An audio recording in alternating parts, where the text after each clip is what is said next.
Joe Biden has been elected the 46th President of the United States, but it doesn't mean he takes over the Oval Office tomorrow.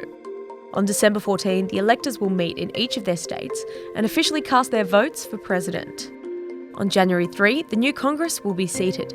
On January 6, both of its houses meet to make the electoral vote count official. Then we reach Inauguration Day.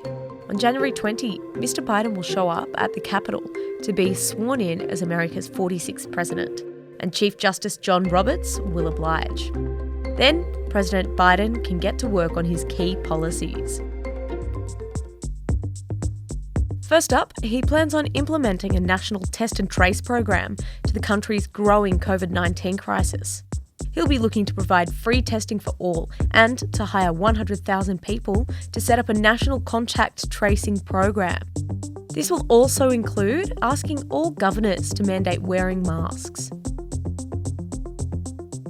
Mr. Biden says he will expand the public health insurance scheme passed when he was President Obama's deputy and implement a plan to insure an estimated 97% of Americans. Biden supports raising the federal minimum wage to US $15 an hour. That's 21 Australian dollars. He's also proposed an additional $200 in Social Security payments per month, rescinding Trump-era tax cuts and $10,000 of student loan forgiveness for federal loans.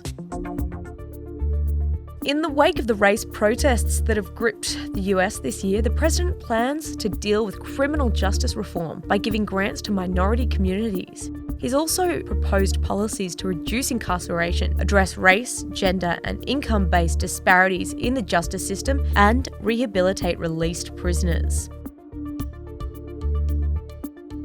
Mr. Biden has called climate change an existential threat and says he will rally the rest of the world to act more quickly on curbing emissions by rejoining the Paris Climate Accord. He's proposing a $1.7 trillion federal investment in green technologies research.